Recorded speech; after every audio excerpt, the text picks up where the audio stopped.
So I'm here today with Reto from Remember the Name, and we have a few questions for you. Could you please tell us what your startup pitch is? 30 seconds, right? Yeah. Good. Most of us have hundreds or even thousands of contacts sitting in address books and social networks. Our contacts are a vast resource of potential business opportunities, and the more we add these contacts every day, the less we know who we know. Mm-hmm. And we want to really tackle that problem. We gamify your address book and help you to rediscover your contacts and get in touch with them again. And how are you trying to solve the problem of your address book? Or is that the focus, really? So what we do today, you can connect either Facebook, LinkedIn, or Xing with Remember the Name. So this is just a button click. And then we start to pull 10 random contacts and we quiz you on the person's name. In the future we'll ask questions, where does this person work? So it kind of make you curious and you have to guess the name, and then the card turns and then you see the answer. And with our next release we will be able to say hi directly from there. It's like, oh, I haven't talked to that person in a long time. And who is your target audience? Who are you trying to reach with this? We target this to business people with 500 or more contacts, and they rely heavily on an optimal use of their connections to do good business. And these people are also traveling a lot, and they want to use this app while they're on the go in a train, and they play through it. Yeah. Okay. And do you have any competitors, someone else that's doing a similar product, and what are you doing different?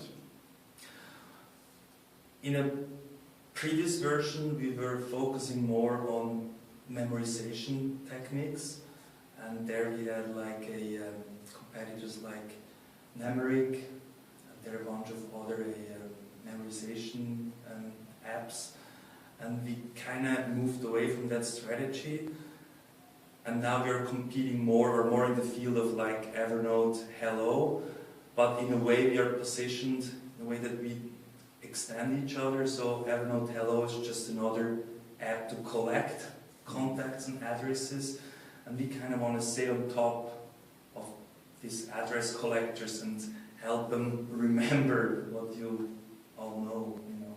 And where do you see yourself in 2 years? Well, have above 1 million active users, downloads. We are now still a web app, but we are building now the first native app. We won a grant from Nokia and Microsoft to build a native Windows Phone app. It's not the biggest app store, but it's a good playground to try out different things. And once it works there, then we can go into other app stores.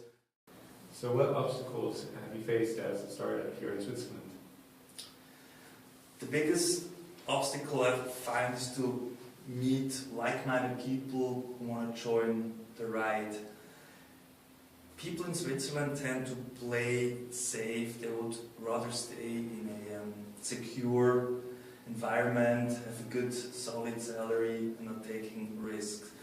I do have a co-founder from here, is a professional memory trainer, but like for programmers, it's very hard to find him here, so you have to go abroad. So during a training in Helsinki, I met a Greek guy, and he's now helping me to develop. And I also use Elance, where you can find programmer all around the world, and that helps to make it work.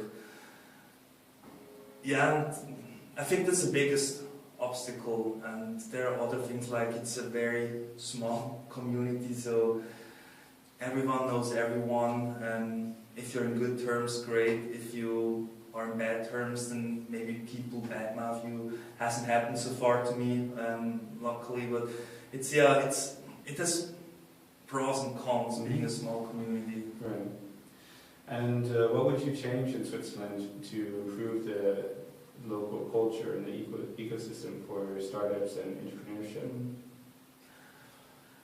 Like, if you had asked me these questions like a few months ago, maybe last year, I would have said, yeah, investors should have more gamble money to support very early stage startups.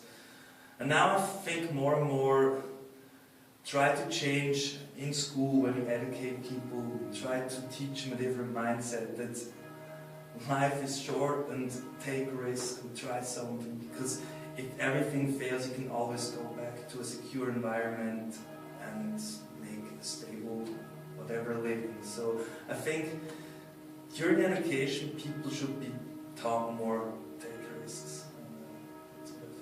All right. Well, thank you very much. And so this is Reto from Remember the Name.